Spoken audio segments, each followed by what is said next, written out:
দর্শক, একজন সুন্দরী মনের সুন্দরী আপুর কাছে এখন আমরা আসলাম। আমরা অডিও কলের মাধ্যমে ওনার কিছু রেকর্ড বা কথা নিব। শুনতে চাইবো আসলে কেন উনি নাম্বার দিবেন আপনারা যোগাযোগ করার জন্য। আসসালামু আলাইকুম।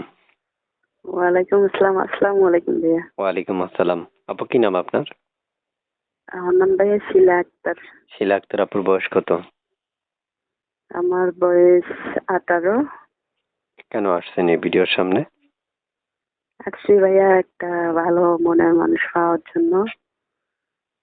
আচ্ছা, তো আপু, ভালো মনের মানুষ বিয়ে করবেন নাকি শুধু প্রেম করবেন? না না ভাইয়া, বিয়ে করব। বিয়ে করবেন। আগে বিয়ে হয়েছে আপনার? না, বয়স কত?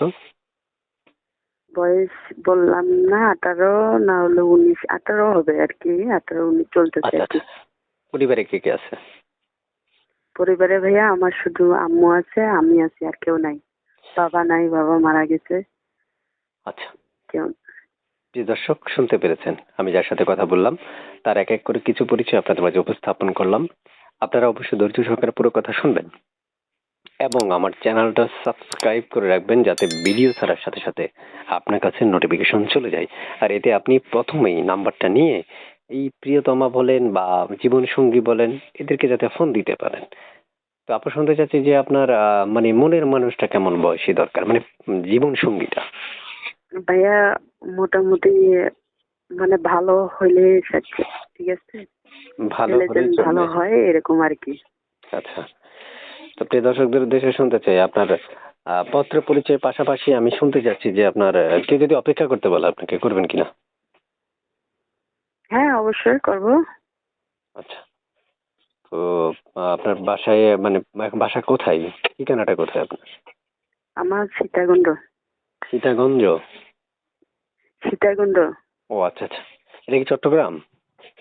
জি, সীতাকুণ্ড। ও আচ্ছা আচ্ছা। প্রিয় দর্শকদের উদ্দেশ্যে শুনতে চাচ্ছি আপনার সাথে কিভাবে যোগাযোগ করবে, নাম্বারে? না ভাইয়া, এই মুহূর্তে। আপনার কি এই নাম্বারে ইমো আছে? জি ভাইয়া, এই মুহূর্তে বা মোবাইলে যেটাতে ভালো লাগে সেটাতে যোগাযোগ করবে। আচ্ছা আচ্ছা। প্রিয় দর্শক, আমি আর বেশি কথা বাড়াবো না। অল্পতেই হয়ে গেছে, আপনি শুনতে পারবেন, তার বিস্তারিত সকল তথ্যগুলো জানতে পারবেন। তো বাকি কথাগুলো তার সাথে বলে নিয়েন। আল্লাহ হাফেজ। আচ্ছা ঠিক আছে ভাইয়া, আসসালামু আর আলাইকুম। কিছু বলবেন আপনি আপু? ওকে ওকে। হ্যাঁ, বলতে চাইছিলাম যে আমি তো, আমার একটা সেলাই মেশিন ছিল, ওটা তো বিক্রি করে দিছি ভাইয়া। আমাদের মা বাবা মানে বাবা বেঁচে নাই, আম্মু আছে, আম্মু অসুস্থ। তো আমিও কিছুদিন আগে একটু সমস্যা হয়ে গেছিল আমার, এই জন্য আমারও কোনো কাজ কাম নাই, বসে আছি বেকার। এই জন্য আর কি অনলাইনে আসছি, যেন একটা ভালো মানুষ পাওয়ার জন্য। বুঝতে পারছেন? আচ্ছা, ঠিক আছে। এটাই আর কি আশা। তাহলে দেখি প্রিয় আল্লাহ দর্শকেরা আপনার সাথে যোগাযোগ করলে